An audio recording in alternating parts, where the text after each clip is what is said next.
आप सब? एकदम मस्त। तो आज हम प्रारंभ करने जा रहे हैं एक नया सा चैप्टर जिसका नाम है जैव अणु, और इसी को इंग्लिश में बोलते हैं बायोमोलिक्यूल्स। इस चैप्टर में हम लोग को कार्बोहाइड्रेट के बारे में पढ़ना है, विटामिन के बारे में पढ़ना है, और न्यूक्लिक एसिड, प्रोटीन, ये सब पढ़ना है। और आपको पूरी तरह से पता है carbohydrate, protein, vitamin, nucleic acid सब जितने भी हैं सब हमारे शरीरों में क्रियाकलापों को सुचारू रूप से चलाने के लिए उत्तरदायी होता है ना। इसका अगर हम परिभाषा देखें क्या देंगे?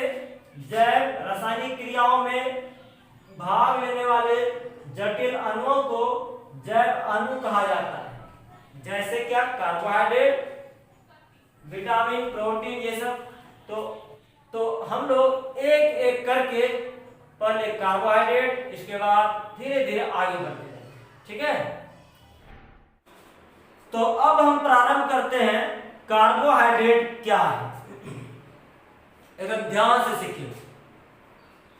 कार्बोहाइड्रेट के बारे में दो तरीके से परिभाषा दिया गया था, एक पुरानी अवधारणा के अनुसार और एक नई अवधारणा के अनुसार। तो पहले हम लोग सीखते हैं पुरानी अवधारणा क्या था। इसको समझने के लिए एक एग्जांपल लेते हैं ग्लूकोज के बारे में। ग्लूकोज का बाबू अनुसूत्र क्या होता है? C6H12O6 ना। इसको हम इस तरीके से भी लिख सकते हैं, थोड़ा देखिए। C6 तो दिया होगा क्यों? H2O का होल 6, दोनों सेम ही है। एक बार देख लिया जाए, कार्बन यहाँ 6, यहाँ भी 6, यहाँ 12 है, यहाँ 2 6 के 12 हो गया। ऑक्सीजन 6, यहाँ 6 का 6, दोनों क्या है? सेम। अब देखिए यहाँ जो जल है इसके लिए जो नाम यूज करते हैं हम लोग, हाइड्रेट। क्या बोला गया? हाइड्रेट। किसका हाइड्रेट? तो कार्बन के साथ जल है तो कार्बन का हाइड्रेट, इसी को बोला गया कार्बोहाइड्रेट। इसका अर्थ यह भी है कि ग्लूकोज क्या है? कार्बोहाइड्रेट। समझ में आया? कार्बन के हाइड्रेट को क्या नाम देते हैं?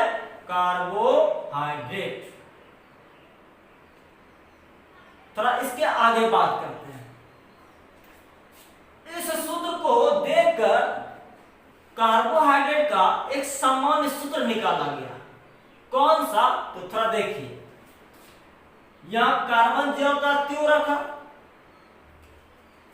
और यहां क्या था बाबू? H2O ना। तो यहां मान लिया N, यहां भी मान लिया क्या? N। ठीक। यहां किसी किसी बुक में आपको यहां X दिखेगा, यहां Y दिखेगा, बात सेम है। किसी किसी बुक में इसको गुना करके भी लिखेगा, CnH2n यानी इसका सूत्र जो होता है क्या? CnH2O का होल n, या इसी को गुना करके देखें तो CnH2n का ON, इसके बाद CxH2O का होल y। ठीक है? कुछ खास बात, कोई कोई कार्बोहाइड्रेट जो होगा इस सूत्र का पालन तो करेगा, जैसे ग्लूकोज। तो ये क्या हो गया? कार्बोहाइड्रेट। लेकिन कुछ कुछ ऐसा भी है यौगिक जो इस सूत्र का पालन करेगा लेकिन कार्बोहाइड्रेट नहीं होगा। जैसे देखते हैं फॉर्मल्डिहाइड इस सूत्र का पालन करेगा लेकिन जो है यह कार्बोहाइड्रेट नहीं है। कैसे नहीं है? एक बार देख लें। फॉर्मल्डिहाइड का जो फॉर्मूला होता है HCHO होता है। देखिए थोड़ा सा, इसको हम लिख सकते हैं CH2, ये 1 देखिए ना, H का कितना हो गया? 2, कार्बन 1, ऑक्सीजन 1, C1H2n का होल 1। इसके बारे में देखते हैं। एसिटिक अम्ल, ये होता है CH3COOH। थोड़ा देखिए यहां कार्बन कितना है बाबू, 2, हाइड्रोजन कितना, 4, यानी 2 कॉमन ले लेंगे, यानी H2O का होल 2। इस सूत्र का पालन तो कर रहा है, लेकिन बाबू ये हाइड्रेट कार्बोहाइड्रेट नहीं है। यह लैक्टिक एसिड जो होता है इसका फॉर्मूला होता है C3H2O का होल 3। यह भी कार्बोहाइड्रेट नहीं है, ठीक है। हाँ, कुछ और बात, कुछ कार्बोहाइड्रेट ऐसे भी होंगे जो इस सूत्र का पालन नहीं भी करेगा फिर भी कार्बोहाइड्रेट होगा, जैसे चीनी। चीनी का सूत्र क्या होता है बाबू, C12H22O11। ये कार्बोहाइड्रेट तो है, क्या देखिए इस सूत्र का पालन कर रहा है, नहीं। यानी यह अवधारणा जो था इसी कारण फेल हो गया। कहीं कहीं इस सूत्र का पालन हो रहा था तो वह कार्बोहाइड्रेट था, कहीं कहीं होता है लेकिन वह कार्बोहाइड्रेट नहीं है, या कहीं कहीं नहीं भी होता है तब पर भी कार्बोहाइड्रेट है। समझ में आया? अगर इसको हम परिभाषा दें, क्या देंगे? प्राकृतिक रूप में पाए जाने वाले वे यौगिक जिसमें कार्बन, हाइड्रोजन और ऑक्सीजन किस रूप में उपस्थित रहता है, CnH2nOn के रूप में, उसी को क्या नाम देते हैं, कार्बोहाइड्रेट। ठीक है, वही चीज लिखे हैं, देखिए हम प्राकृतिक रूप में पाए जाने वाले वे यौगिक जिसमें कार्बन, हाइड्रोजन तथा ऑक्सीजन CnH2nOn या क्या होता CxH2O का होल Y के रूप में मौजूद रहता है, वह क्या कहलाता है, कार्बोहाइड्रेट। और एक बात बताओ, कार्बोहाइड्रेट जो है जैसे ग्लूकोज या चीनी स्वाद में कैसा होता है बाबू, मीठा, इसलिए इसको सेकेराइड भी कहा जाता है। कार्बोहाइड्रेट को सेकेराइड भी कहा जाता है। और सेकेराइड शब्द की उत्पत्ति ग्रीक भाषा के सेकेरॉन शब्द से हुई थी।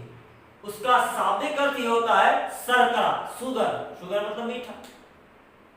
ठीक है, तो आगे वही लिखे, इसे कार्बन का हाइड्रेट भी कहा जाता है। सही बात था, कार्बन के साथ जल लगा हुआ है तो कार्बन का हाइड्रेट।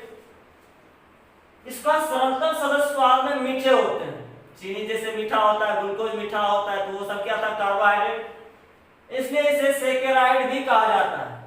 सेकेराइड शब्द की उत्पत्ति ग्रीक अक्षर के सेकेरॉन शब्द से हुई थी जिसका शाब्दिक अर्थ शर्करा होता है।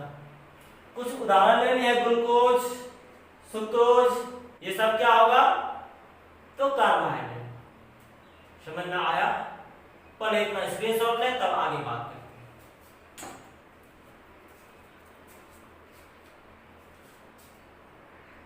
अब हम लोग नई अवधारणा के अनुसार कार्बोहाइड्रेट के बारे में सीखेंगे, एकदम ध्यान से सीखेगा। यहां क्या होता है, वैसे पॉलीहाइड्रोक्सी एल्डिहाइड या पॉलीहाइड्रोक्सी कीटोन जो जल अपघटित होकर पॉलीहाइड्रोक्सी एल्डिहाइड या पॉलीहाइड्रोक्सी कीटोन ही देते हैं, वो कहलाता है कार्बोहाइड्रेट। हमने यहां दो बात कहा, पॉलीहाइड्रोक्सी एल्डिहाइड और दूसरा पॉलीहाइड्रोक्सी कीटोन। बाबू पॉली का मतलब होता है बहुत अधिक, और हाइड्रोक्सी मतलब एल्कोहल समूह, कीटोन तो समझ में आता है CO, और एल्डिहाइड क्या होता है CHO। इसको चलिए हम एग्जांपल से समझाते हैं। देखा, मान लिया जाए ABCD कोई यौगिक, ठीक है, इसमें जो है एल्कोहल उपस्थित है एक से अधिक, और दूसरा एल्डिहाइड उपस्थित या कीटोन उपस्थित है। यानी कार्बोहाइड्रेट मान लिए। अब देखिए इसका जल अपघटन कराते हैं। जल अपघटन मतलब जल के साथ प्रतिक्रिया। तो यही चीज प्राप्त होना चाहिए। मान लो ए बी सी और क्या बना डी। चारों में क्या है, इसमें भी OH है, एल्डिहाइड है, इसमें भी OH है, एल्डिहाइड है, इसमें भी OH है, एल्डिहाइड है, इसमें भी OH है और क्या है, एल्डिहाइड। तब जाकर हम नाम देंगे ये कार्बोहाइड्रेट होगा। समझ में आया?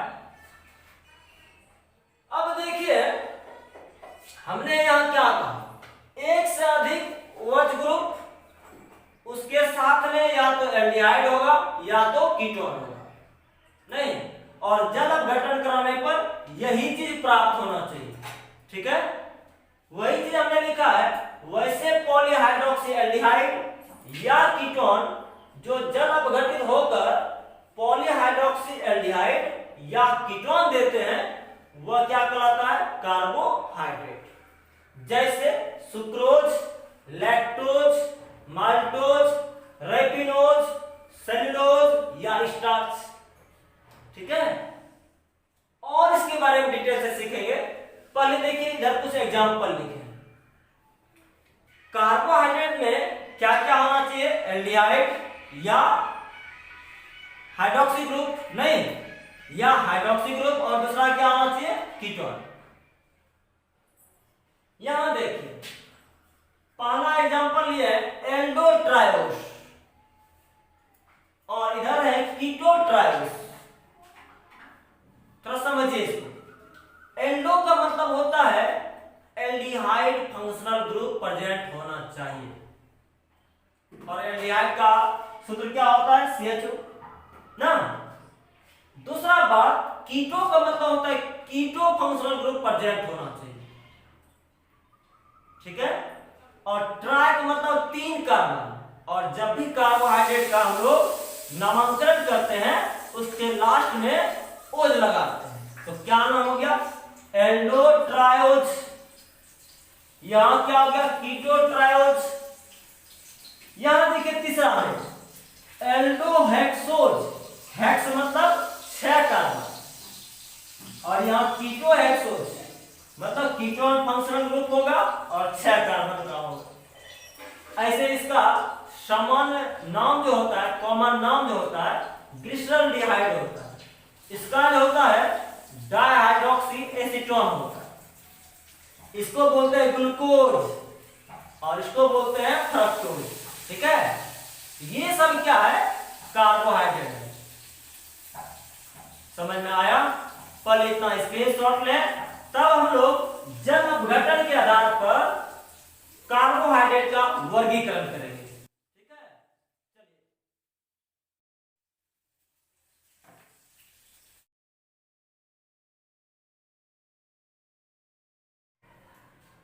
अब हम लोग कार्बोहाइड्रेट का वर्गीकरण सीखेंगे।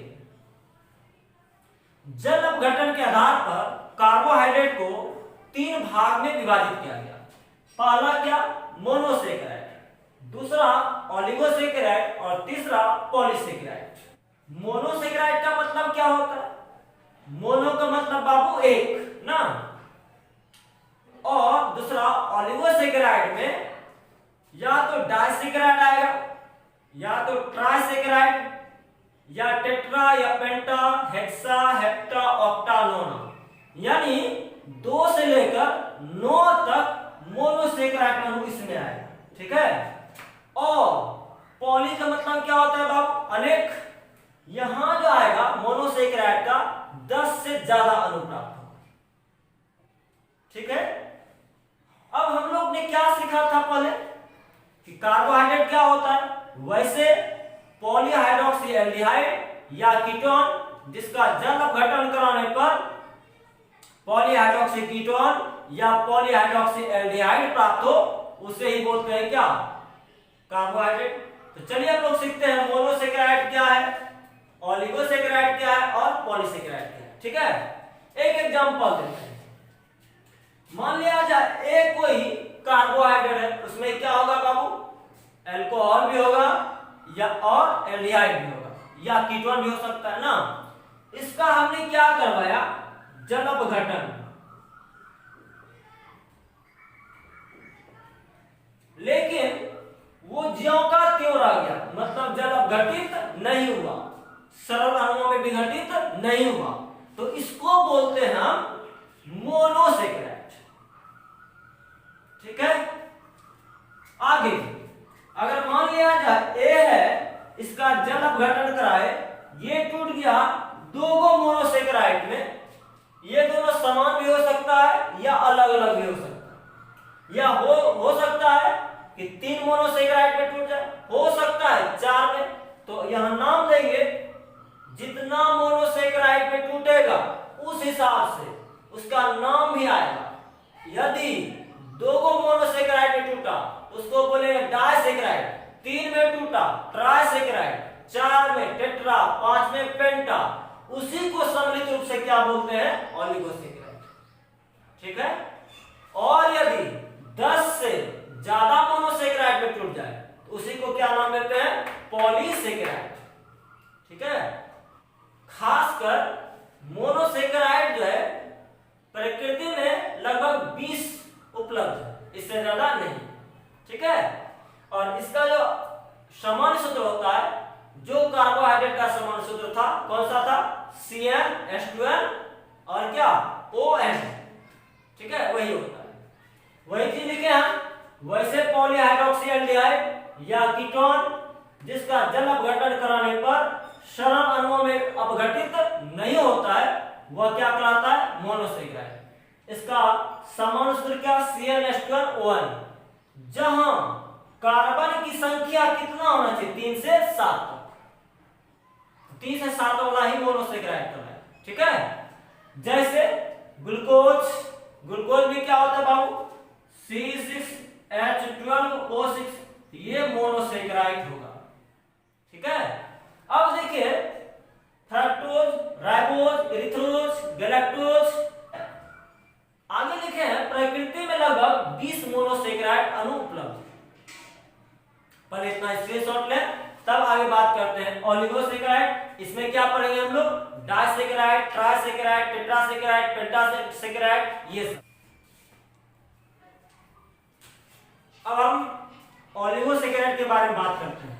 अभी हमने क्या बताया, वैसे कार्बोहाइड्रेट जो 2 से लेकर 9 समान या भिन्न मोनोसेकेराइड के अणु देते हैं, वो क्या कहलाता है, ओलिगोसेकेराइड।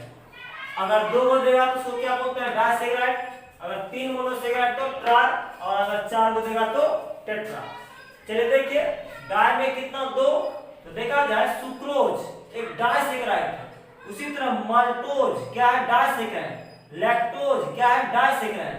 इसका जल अपघटन करवाए तो ग्लूकोज और फ्रक्टोज मिला, यह एक मोनोसेकेराइड और यह एक मोनोसेकेराइड, टोटल यह कितना मिला, 2।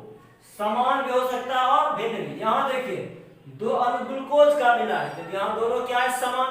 यहाँ देखिए एक ग्लूकोज है, दूसरा गैलेक्टोज है। ठीक है, इसी तरह से ट्राइसेकेराइड में रेफिनोज का फॉर्मूला होता है C18H32 और O16। इसका जल अपघटन करवाए तो ग्लूकोज मिला और फ्रक्टोज और गैलेक्टोज। ठीक, इसी तरह से टेट्रासेकेराइड में स्टाकिरोज, इसका जल अपघटन कराए तो ग्लूकोज मिला, फ्रक्टोज मिला और 2 अणु किसका, गैलेक्टोज का। पर इतना स्क्रीनशॉट ले, तब पॉलीसेकेराइड के बारे में बात करते हैं। अब हम लोग पॉलीसेकेराइड के बारे में बात करते हैं।